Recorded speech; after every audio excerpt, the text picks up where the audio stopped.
Okay, so make an announcement here and then we'll get going.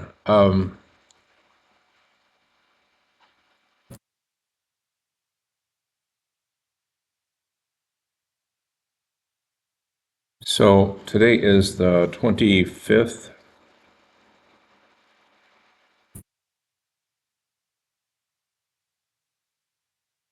So next Monday, the 30th, it will be our test two.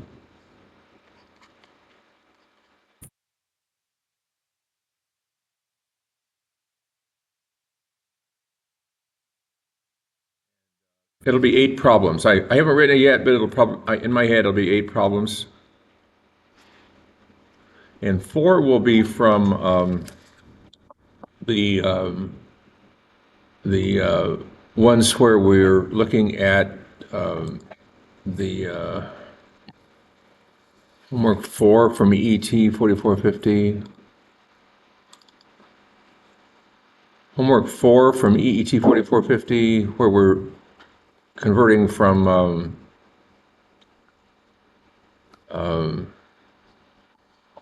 these problems here. We'll pick 4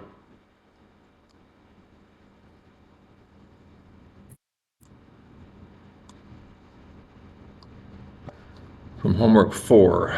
So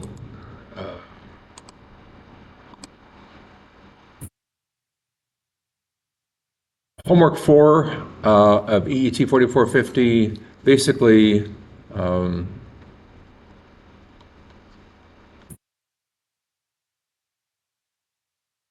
we convert from the S domain to the time domain, okay, where we, these where we say to find in the inverse Laplace transform of the following, and I'll pick 4 of those, okay?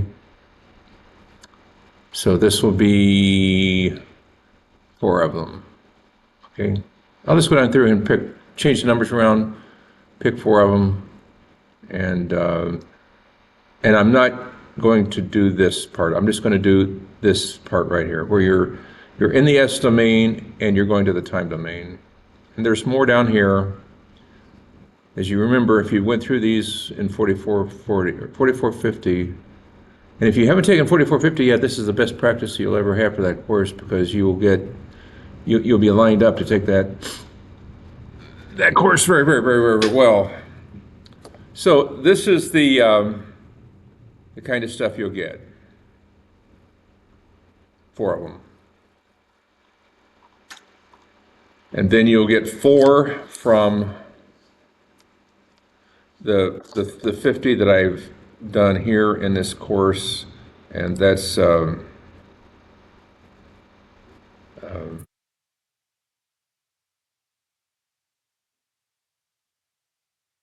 these guys, and I'll not do I'll probably just do something from the first 30. I didn't,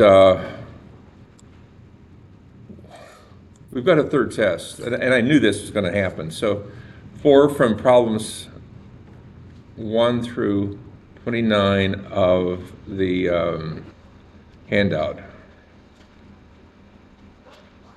Okay, so I'll pick 4 from those, and bring your sheet, bring all the sheets you want. Don't bring a computer, but you can bring anything that's non-electronic. Have a book if you want. It won't help. These are all standard, just, follow through problems, but that'll be what we'll do, okay? So that's my plan.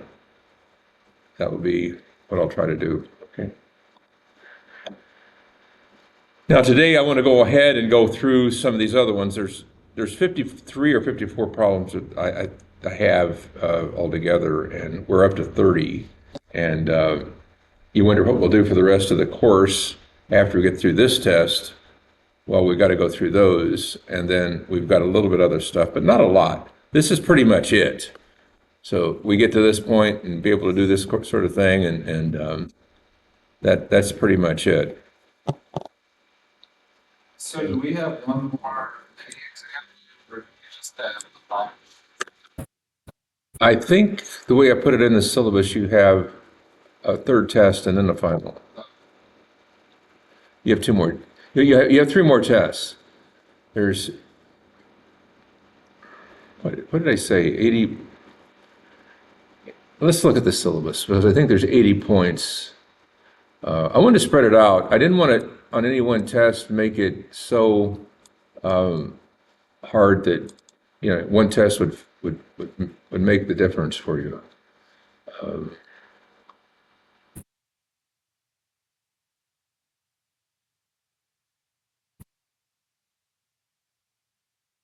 So there's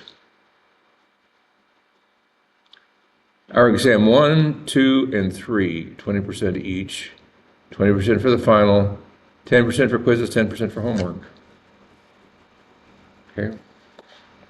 Right now, we're just doing these quizzes because I'm handing in two problems every time. Just go back and hand in two problems as a quiz.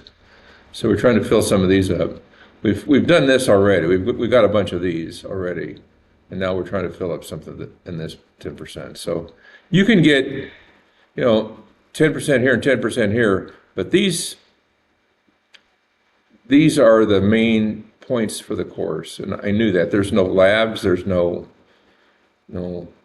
nothing else but just right here. So that's what it is. It's a non-easy, whatever. Like I said before, this course really prepares you more than any other course to take the fundamentals exam, or not the fundamentals exam. It does help you with the fundamentals exam, but it really helps you with the PE test because a lot of the problems are packed into these things. So, and again, that's 8 years after you graduate, or 4 years after you graduate with a master's degree. So you can, if you want to be a PE, and I'm not saying you should be a PE, I'm just saying if you want to be a PE, this is the course that you have to understand well enough that you can go back in 4 or 8 years or whatever and review it and understand it well enough that you can actually pass some problems on it. These are the problems this is the kind of problem you'll see. Not,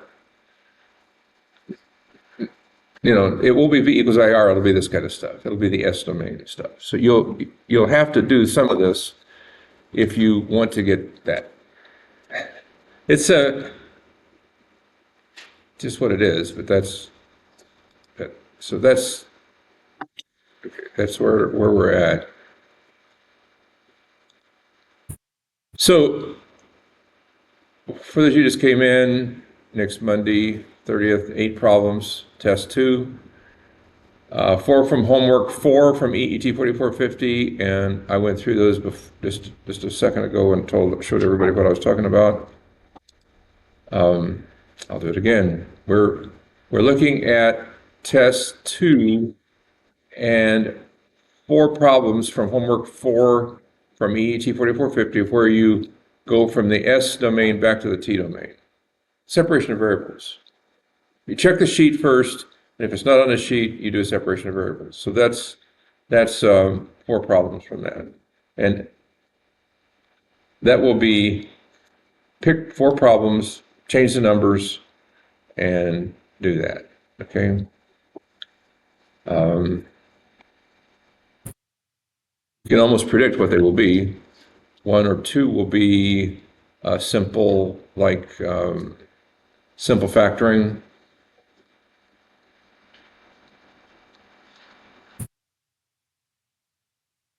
Then you'll have the complex number factoring.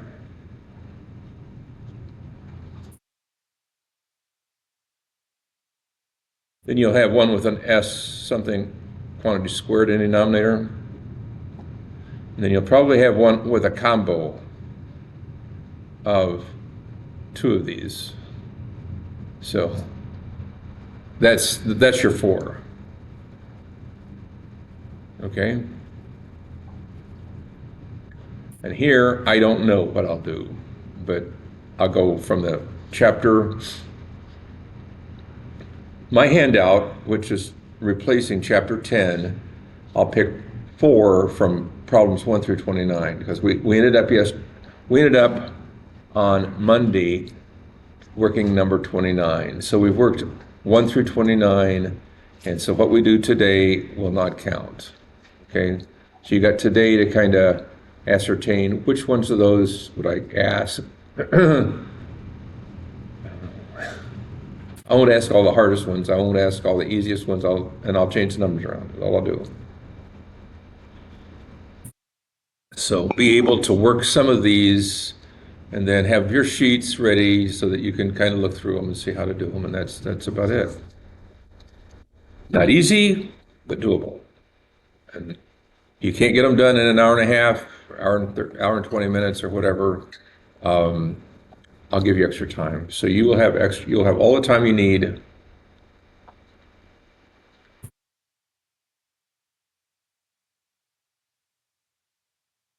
Can't get it done in an hour and a half, we'll go downstairs and you can sit there in the conference room and work as long as you want. Okay? Fair? This is this course. I can say it ain't fun, it ain't this, it ain't that. This is what this course is about. So and this is the expectation of this course. So you can look at me and say, you're not fair, you're not this, you're not that. I'll say, well, this is what's expected. If you want to take the fundamentals test and the PE test to be able to do some of this stuff. The fundamentals test is usually first order differential equations. The PE test is second order differential equations. So they differentiate between the two based on that, or that's what they used to. I don't know what they do anymore. But that's what they did in the day, and they see it as, a step up to get to the second order differential equations. But that's what this is about. Okay. Where you get the S squared terms, they second order questions. Okay. Any questions? Any comments? Please don't shoot me on the way out. I know. You can see this is not an easy test or not an easy course, and that's true. It's not easy stuff, but it's doable, and you've got the tools. My main goal in teaching this stuff is to show you that you have the tools to do this, and you probably wonder, why didn't they talk? Now the question comes up. I'm ready to graduate. This is my last semester here. Why didn't I take this course, or why didn't they tell me this a year ago or 2 years ago? In other words, why didn't I do this when I was not thinking about graduating and getting a job? Okay. A lot of people put it off. It's scheduled for your third year. A lot of people put it off because they hear it's a hard course. So now here we are. And I knew, that's why I gave it to Sandrine. I didn't want to have to deal with it. I dealt with it for 4 years or so, and I know. I'm going to start on number 30. Is that okay? Well, I want to get through a few more of these. I want you to feel comfortable. If you've got questions, I'm not trying to rush you through. We don't have to make it through 10 more today. How's that? We don't have to make it through 5 more today. Maybe we can make it through 2 or 3. Call it a day, and you can work on this stuff. And what I would do if I were you would go back, if you don't have notes on every one of these problems, and go back and listen to the video, because they're all on video. We went through every one of these on video, and make your notes off of the video as to how you would solve every one of these. And if you have 10 sheets, I don't care, have a half a page per problem, and then you basically got everything, and then just find the one that's like it, and just go through and do it, and you're in. I'd do it that way. I would do that, but understand what you're doing on the path of doing it, because if you come back and have to do this in 2032 or whatever, 2034, and then you're getting a PE, well, guess what? You're gonna have to do it. You can have those sheets of paper with you still. They let you take a book or whatever. They let you take something. I don't know what it is, but they let you take something. I forget what they let you take. People came in with big suitcases of books. I came in with like 2 books, is all I had, 2 little books. One was the Mac Van Valkenburg book that I showed you, but that was about it. I didn't. Oh, and by the way, I was in a car wreck the night before in Columbus. We went to Columbus to take this test, and the guy that I was with, who was driving, pulled out in front of somebody, and they clipped him. Took his bumper off. Little car. We went back to the hotel and got a coat hanger and wired his bumper back on. Yep, that was the night before the day that we took the stupid test. Anyway, again, I don't want to make a big deal about it, but I do.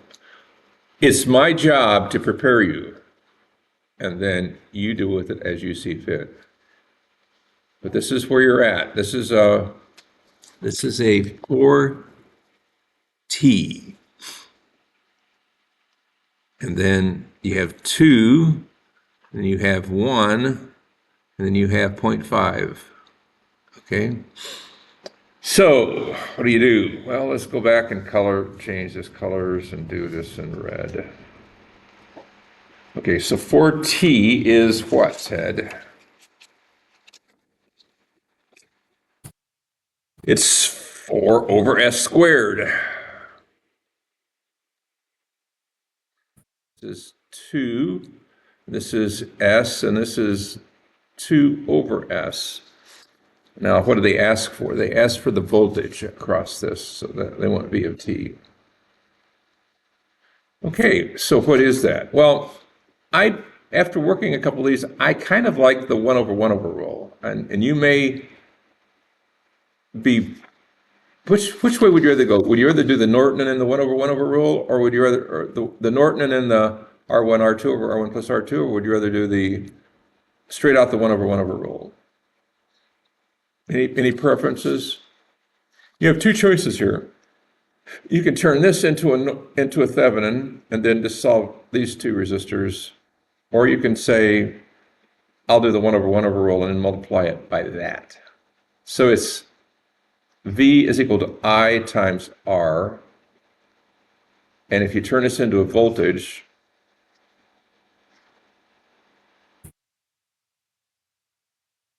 the R up here, that's one way of doing it.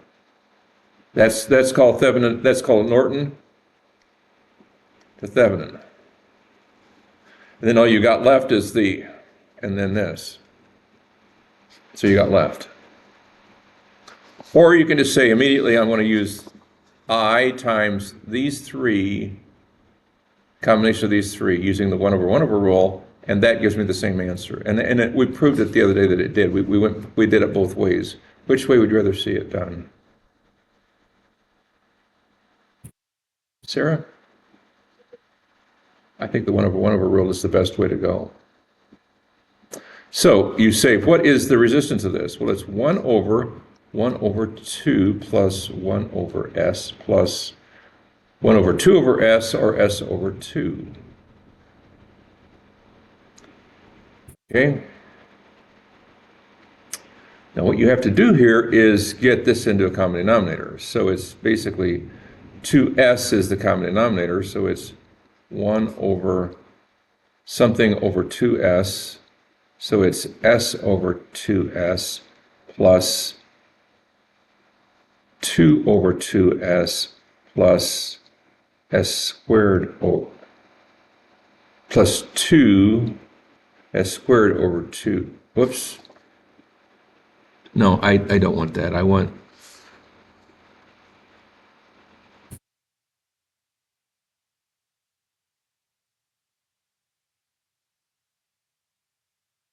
so I want to go back to the marker. Plus S squared over 2S. Now I've got a common denominator, which is equal to what? 2S over S squared plus S plus 2. See, the denominator becomes the numerator. Now I've got this. So what I do here is what?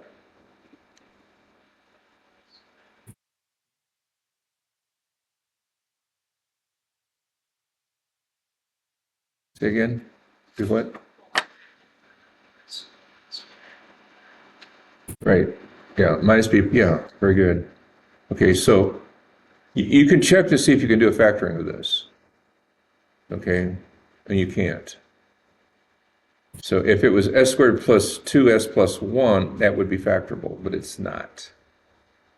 It's this. So basically you have to say what? So it's minus b plus or minus square root of b squared minus 4ac over 2a, which is what? It's 2s over what? Minus b minus 1 plus or minus square root of b squared 1 minus 4 times a times c over 2. This is not nice. These are not nice ones. So basically it's equal to minus 1 half plus or minus square root of minus 7 over 2, which is equal to minus 1 half plus or minus j square root of 7 over 2. So I can then write that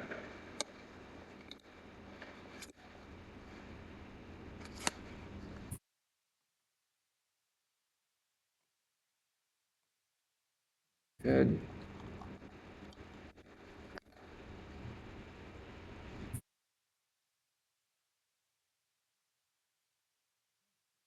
To that point. Now I got my mouse back. So I write it as 2s over, now it's s plus 1 half plus square root of 7 over 2i times what? S plus 1 half minus square root of 7 over 2i. J, this is a j. Okay?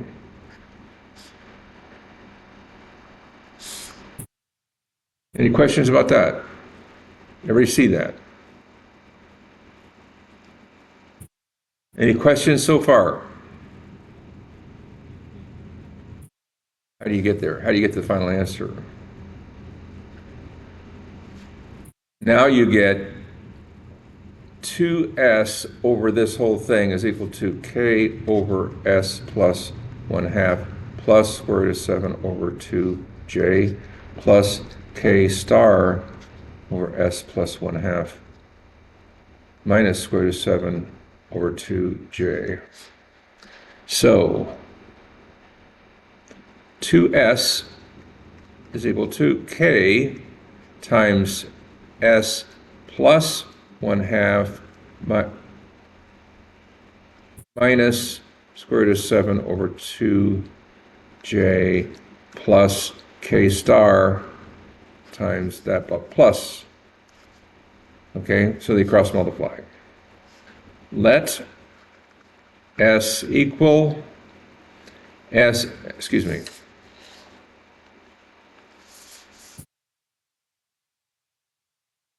minus 1 half minus square root of 7 over 2j. Everybody agree with that? So far, so good? Leo, you got it? You're all set?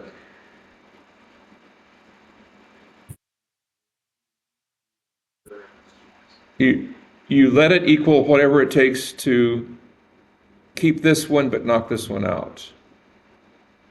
And that's what this one does. Okay, I want to knock out the K star one. So now I write 2 times minus 1 half minus square root of 7 over 2j is equal to k times minus a half minus blah, blah, blah. So it's minus square root of 7, not over 2, but there's 2 of them, and there's a minus sign in front of it, j. So K is equal to 2 times minus 1/2. Well, I can cancel.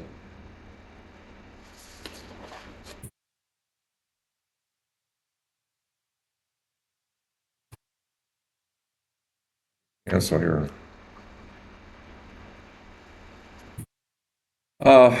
So I can cancel the 2's, and I've got K is equal to minus 1 minus square root of 7j over minus square root of 7j. The minuses all go away, and I've got K is equal to what? Now I put this in my calculator. 1 plus square root of 7j over square root of 7j. And whatever that equals, then I go back and I plug that into my base formula, which says my final answer, V of t, is equal to 2 times k times e to the minus 1/2 t cosine square root of 7t plus theta, whatever that number is. Okay? It's the angle of this thing right here. So what is it? Let's go through and do that. Get your calculators and say 1, okay, go into complex mode, parenthesis 1 plus square root of 7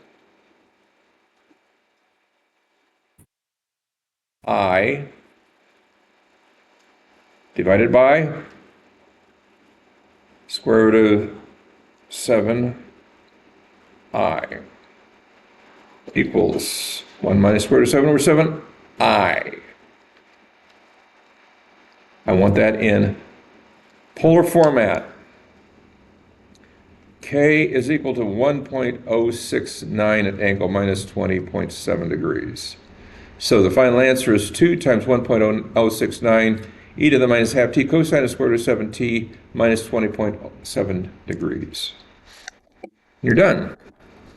Answer, finished, done. Everybody got that? Can you do that?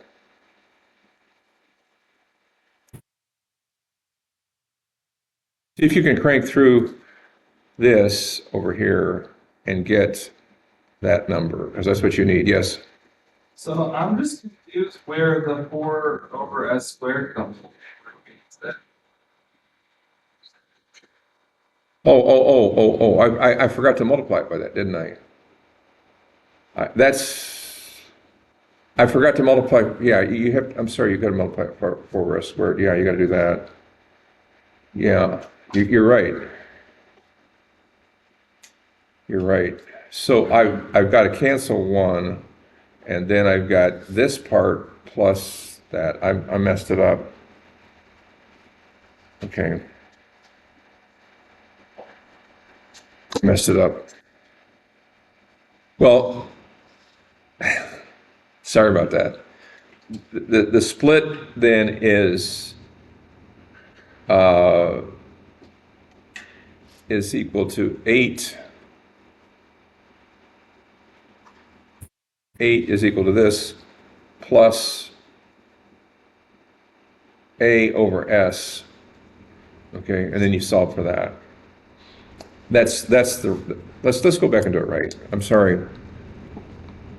I messed it up.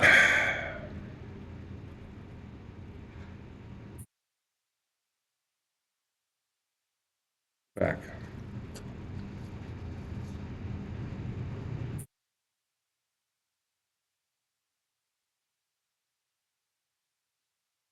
I did it right if they only had the one, but I was getting so involved with that I forgot about the other. Okay.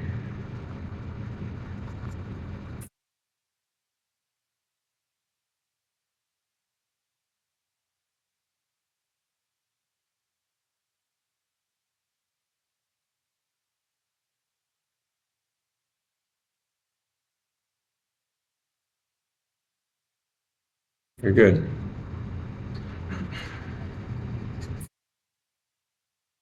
All right, let's go back and do it right. This was not easy.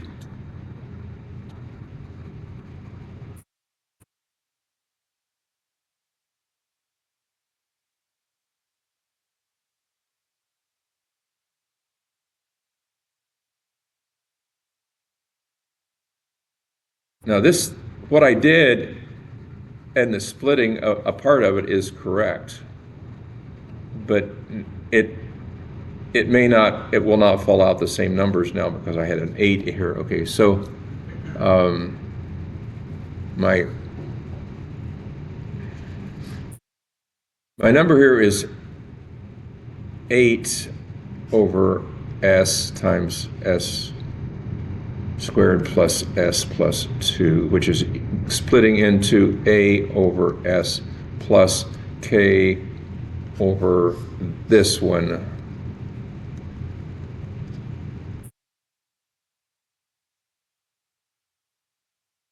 plus k star than this one. So basically, you now have 8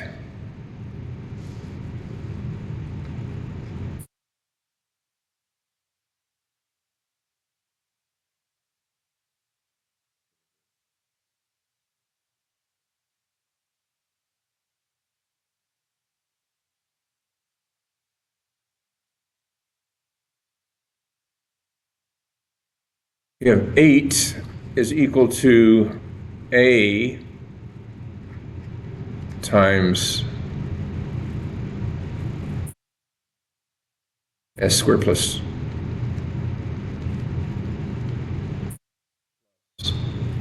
this.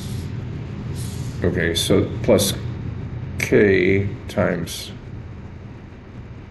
s times s plus 1/2 plus square root of 7 over 2j plus k star. We can leave the k star term out. Now to find the a term, you say let s equal 0. And then the a term is what? 8 is equal to a times 2, 0 and 0. So a is equal to 4. Okay. Then you say with the k, let s equal minus 1/2. And bless you. And this is a minus. This is a minus. Minus square root of 7 over 2j.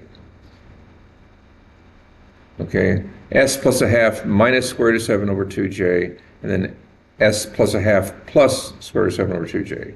So if you let this term equal, then you basically come in here, and this term goes to 0. So you now have 8 on the left is equal to k times minus 1/2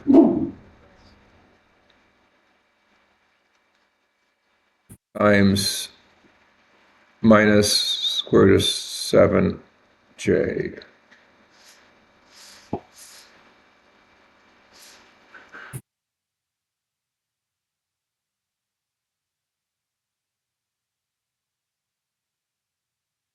K is equal to 8 divided by,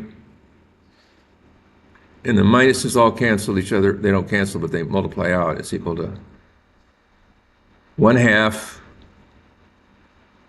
minus square root of 7 over 2j times minus square plus square root of 7j. Okay. Now, this is still, you can still get this, but it's a little bit more difficult than the other one was.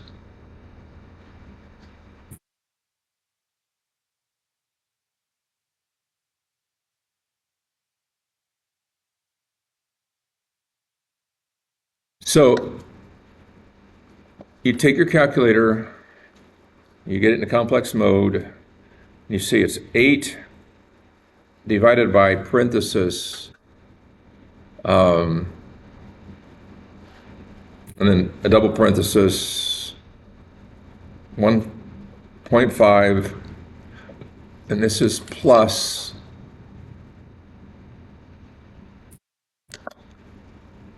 square plus square root of 7.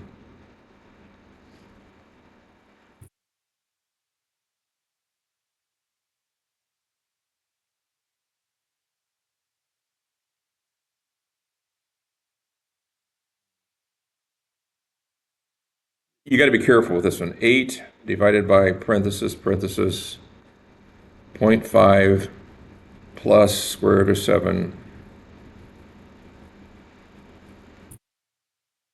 divided by 2, by 2.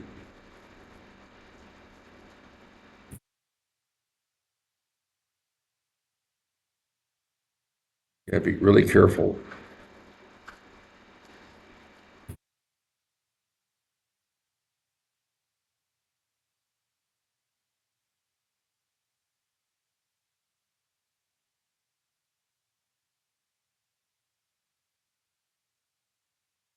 Point 5 divided by square root of 7 times.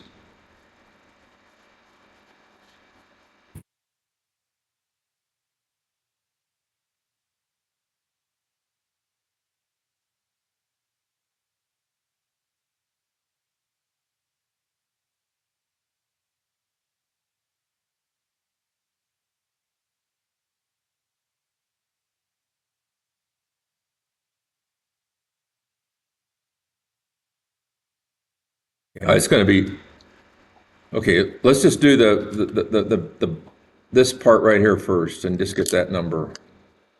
So you get 0.5 plus square root of 7 to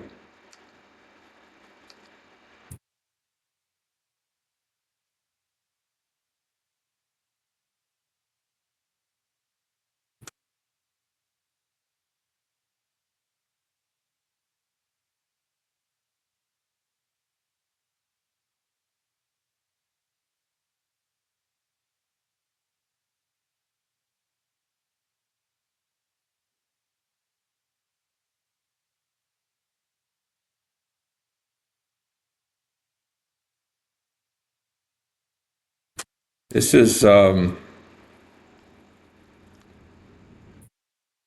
this little piece right here is 1.414 at angle 69.29. So now I say that's 8 divided by parenthesis 1.414 at angle 69.29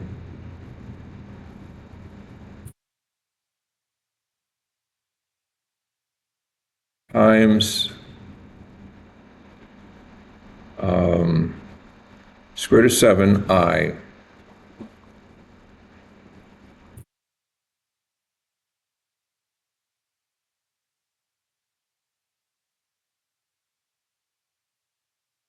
So I've got the answer, and it is 2.138. Angle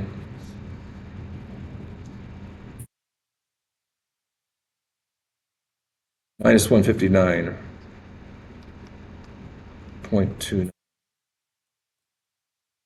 So, yeah. So now I've got my answer. My answer is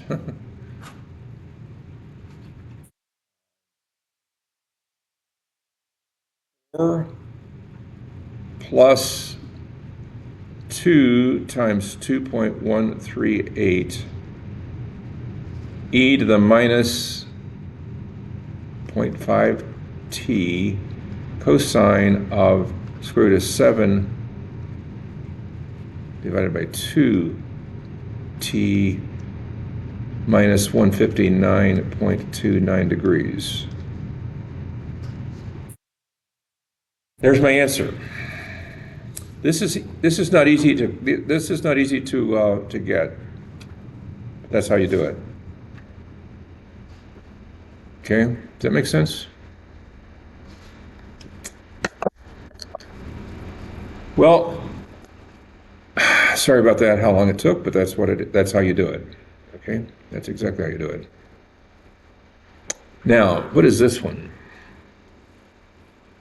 We got initial conditions here. No, yes, we do. We got a V of 0 of 6. So now we have to use the initial conditions as well. So how do you do this one?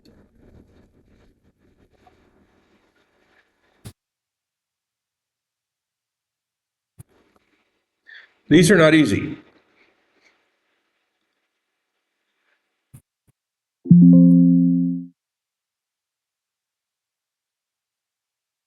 Okay, so we have a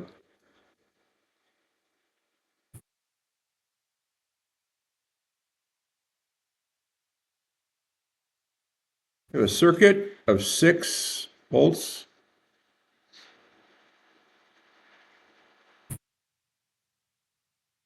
and we have a resistor of 3.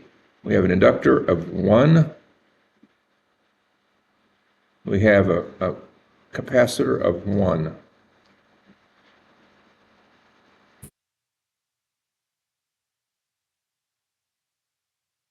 We have initial conditions across the capacitor of 6 volts. So here, we look at it and we have a voltage supply here of 6 volts.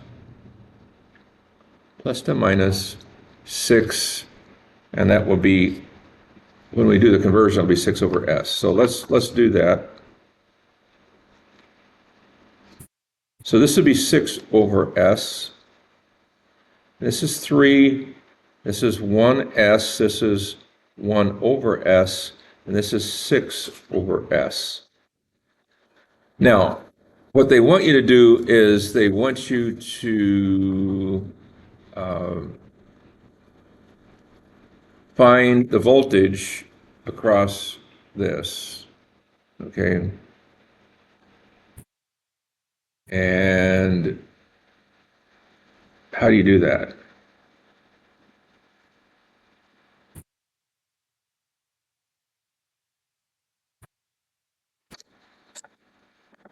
Well,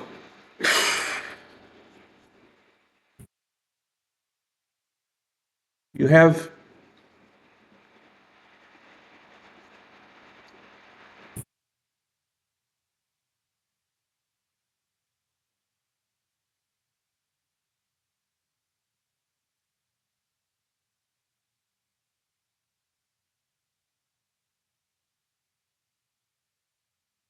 anybody have any suggestions on this one?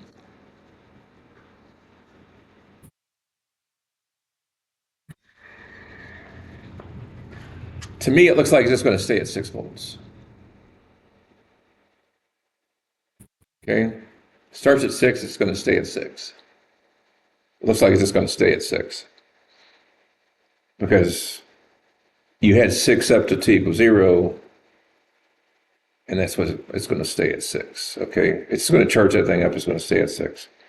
I think this is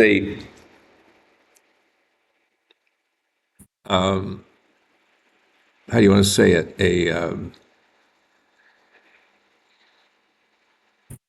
A broken problem. If it was something else and then you go to 6, that would be different, but it's I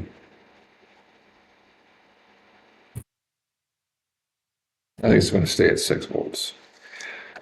So, how would you work something like this?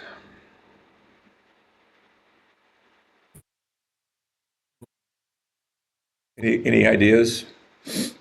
This is Chat GPT, okay? Any thoughts?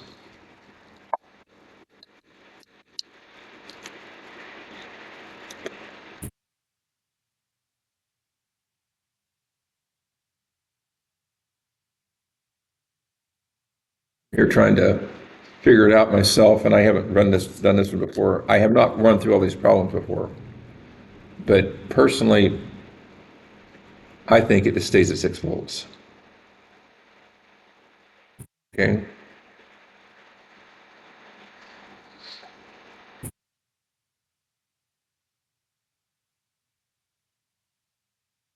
Why not? It just stays, it's what it's going to end up as. It's going to end up, there's going to be 6 volts across, there's going to be 6 volts across this capacitor at the end. So why not?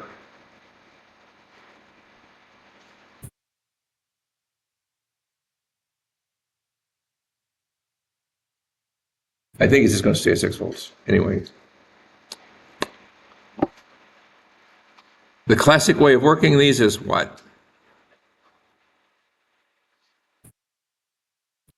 Solve for I, solve for, well, it's going to, by definition, because this is a voltage source, this is going to be, it's going to stay at 6 volts, no matter what. So this is a busted problem. There is no problem here. It's going to stay, voltage of T across the output is going to stay at 6 volts. Period. Because this stays at 6 volts. Okay? This is a nothing problem. Okay? Everybody see that?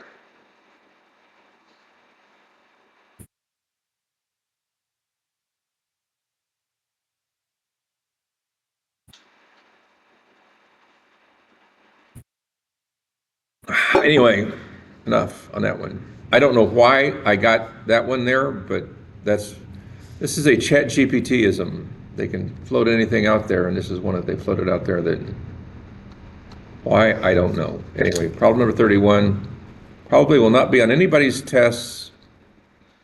Now this one is not the same. This one is, did everybody see that?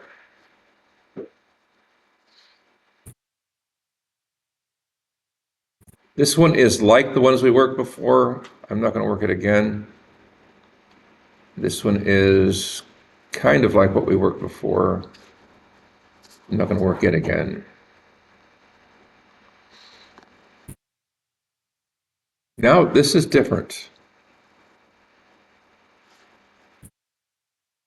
Really.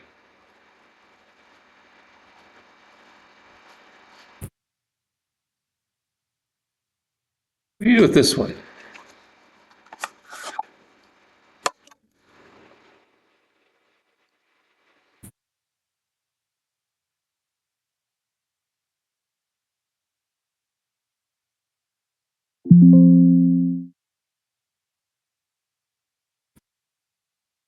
What do you do with this one?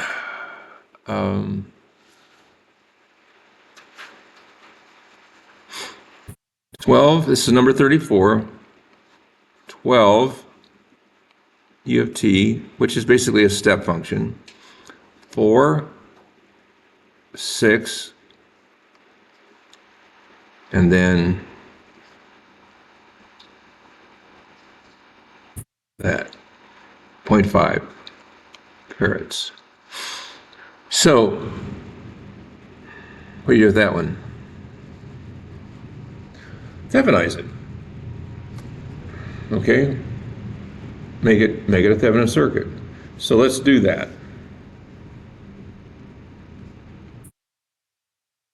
So what would be the Thevenin equivalent voltage? It would be 6 over 6 plus 4 times 12. What?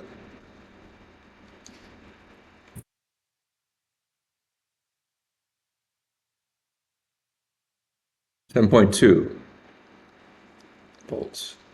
What is R Thevenin? It's 6 in parallel with 4, or 2.4 ohms. So now we have a simpler circuit. We've got 7.2 volts. We have 2.4 ohms, and we have a capacitor, 0.5 farads, okay? 7.2 over S, 2.4, and 2 over S. Now, what do they want to find? They want to find the voltage across the capacitor, don't they? So they want to find the voltage across the capacitor. Voltage across the capacitor is what? V of C is equal to what? This over this plus this times this. Voltage divider again. So it's 2 over S over 2 over S times 7.2 over S over 2 over S plus 2.4. Everybody see that? It's this resistance times this voltage over this plus this. That's voltage divider. That's all that is.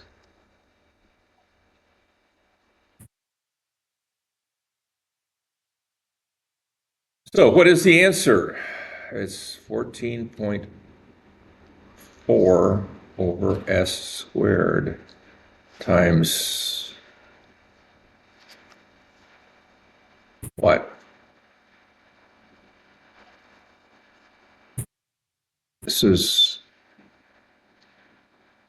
That's an S. That's an S. S over 2.4S plus 2. One of the S's cancel out, so it's equal to 14.4 over 2.4S plus 2. All right, now we got some ugly numbers here, but we've got to get rid of the 2.4, don't we? We got to get rid of that. So divide 14.4 divided by 2.4, and we get what?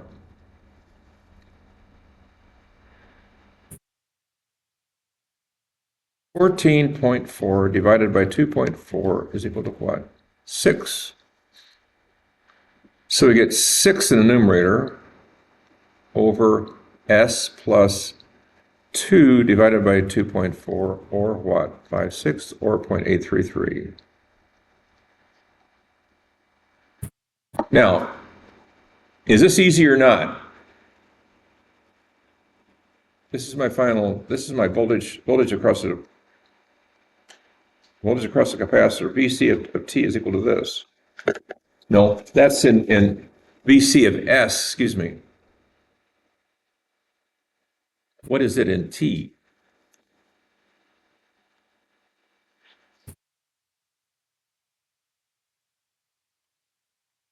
Everybody see that?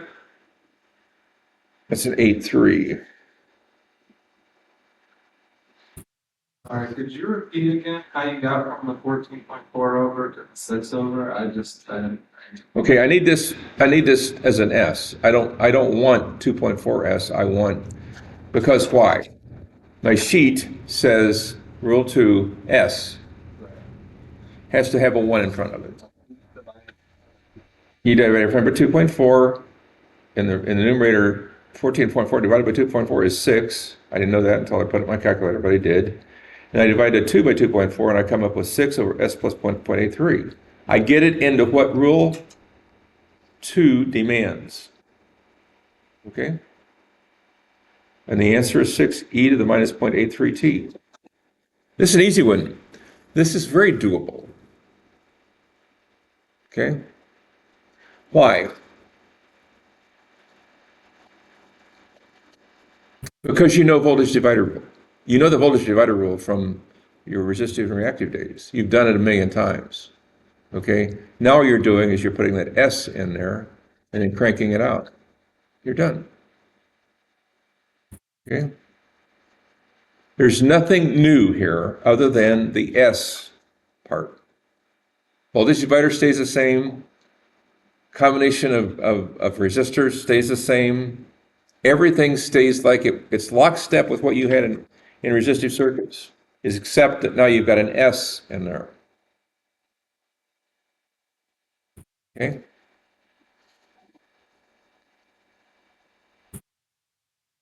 Is that okay with everybody? Do you see how that one works?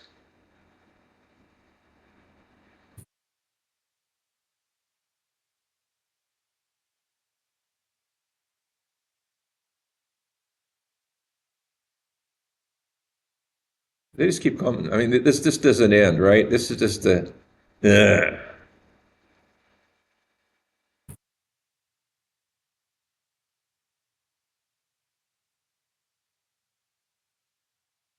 So how would you solve this as just all resistor? You got to ask the question, at some point in time, basically what you're telling me, Ted, is all this can be done except that now you got all this S stuff in there. So how would you basically solve this question if it was all resistors?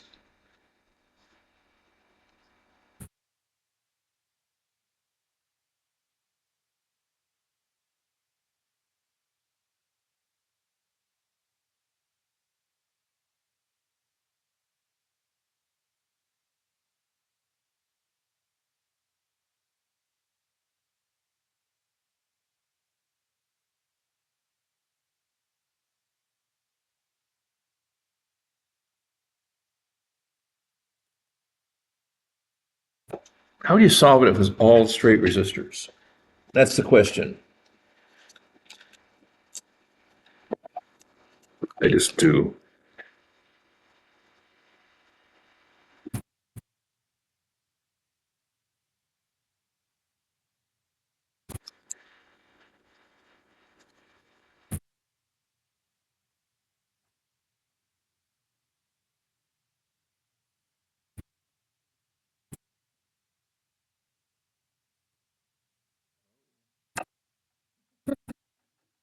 There you go.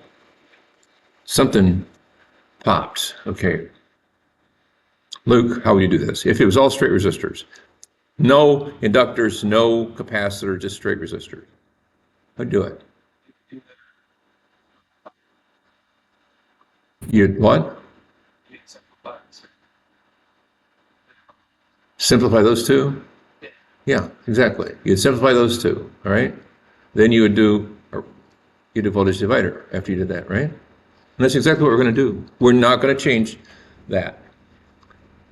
But we've got to change these to something that then is a messy proposition, but basically it's doable. So basically what you have to do here is, and I don't know the answer to this, but this is 10 over S 2, 1S, 4, and 4 over S.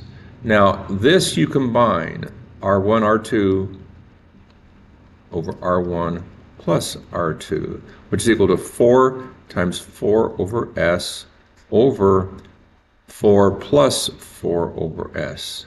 Now we basically, so this is equal to 16 over S over 4S plus 4 over S. These cancel, and we get what? This gets 4, this gets a 1, this gets a 1, and it's 4 over S plus 1. So that's our resistance of these two. Okay? Everybody agree with that? No, excuse me, it's 1. It's 4 over S plus 1. Everybody agree with that? R1, R2 over R1 plus R2. 4S plus 4. Yeah, that's these S's in the denominator go away. You don't have to worry about them. So this is my resistance. Now, what is my formula then for voltage across the output? What's the voltage across the output? V out is equal to what?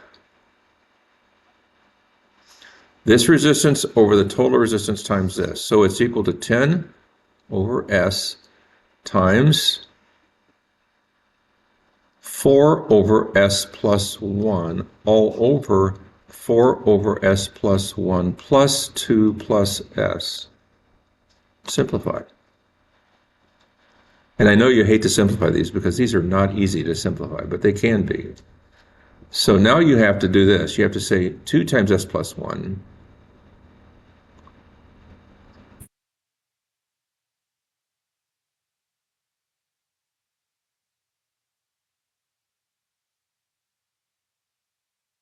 Okay, so now we get this canceling with this, and we get 40 over S, and then this is times 1 over what? S squared plus S plus s plus 2s, that's 3s, plus, okay, s squared plus s plus 2s, that's 3s, plus 2 plus 4 is 6. Ah, how's this going to split? A over s plus k over s plus something I plus k star. Probably. Now, we don't know that for a fact, but let's do the b minus b plus or minus b squared minus 4ac. If this number is bigger than this number, it usually is. Okay? If this number is less than this number, usually you can factor it. But you have to check it out. Minus b plus or minus square root of b squared minus 4ac over 2a. What is b?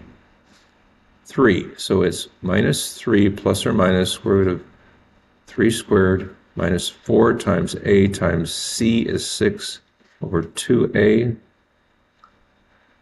Minus 3 over 2 plus or minus 9 minus 26, 4 is 24, or yeah, 6. 9 minus 24 is minus what? Minus 15?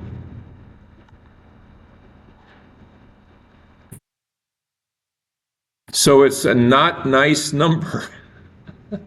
So it's s plus 3 halves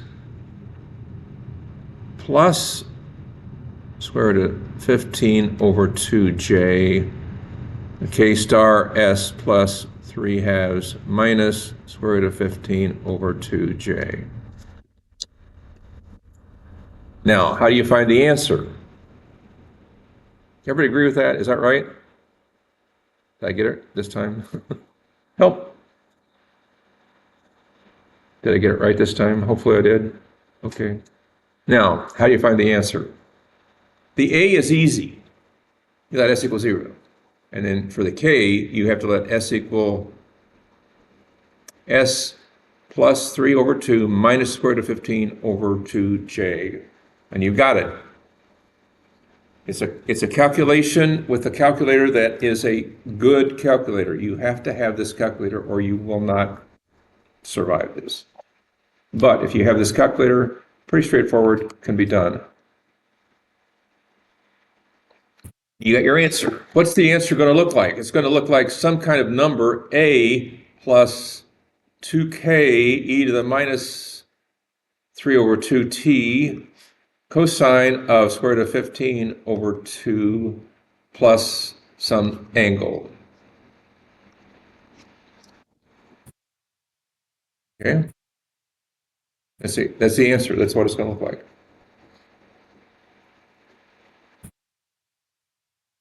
Piece of cake? No, it's not. These are not easy, but they're doable.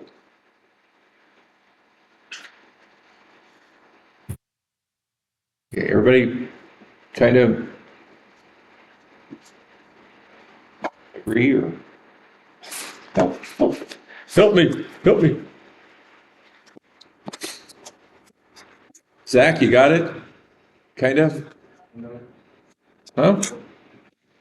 Well, you may end up in 4 or 8 years not deciding to take the PE exam. But you may think, okay, I'm set up so that I can. If I want to go back and study this in 8 years, I can do that. You can go back and study this and say, or if you get anxious about it, you can get a master's degree and get it in 4. You can say, it was worth the effort. This is why I went to college. This is not simple. This is where they are at. You have the tools if you want to use them. If you don't want to use them, don't blame me. These rules were not written by me, but they are fair, I think. I think they are the level at what they want you to be able to solve problems. And if you can put PE after your name. If you don't, you can't. Okay? Simple as that. means you can be sued easier. It doesn't mean that you can't practice engineering. You can practice engineering without the PE. You can't do it in the legal profession. You can't stand before a judge if you don't have a law degree, if you haven't passed the bar. And a nurse cannot put RN behind her name and practice nursing unless she's passed a certain test. And a doctor can't put MD behind his name or OD or whatever without having passed a bunch of tests. In engineering, they don't do that. Okay? You can practice engineering and be an engineer without having passed that stupid test. But some people do, some people don't.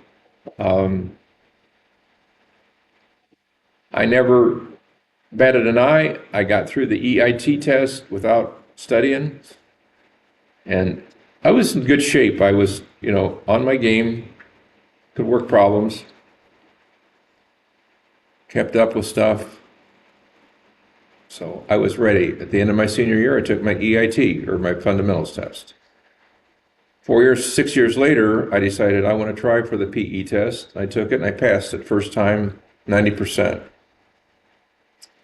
Now, that isn't bragging, that's just saying that's what I did. That's a fact. I'm not saying that you can or should do it. I'm not saying anything. I'm just saying this is the level of what you need in order to pass that test, in my opinion. Now, there's probably other problems that you can maybe solve, but you will be much better off if you can solve these because they're not that hard and they've got a fixed answer. And if you can get that answer, they can't mark you down. So these are not easy questions. They're very doable questions. And these are what I found to be a lot of these on those tests. So anyway, why do we study this stuff? You can walk into a factory and you can look at things differently, and sometimes you can actually figure out what they're doing based on this. Not always, sometimes it's not still doable, but it helps. It helps.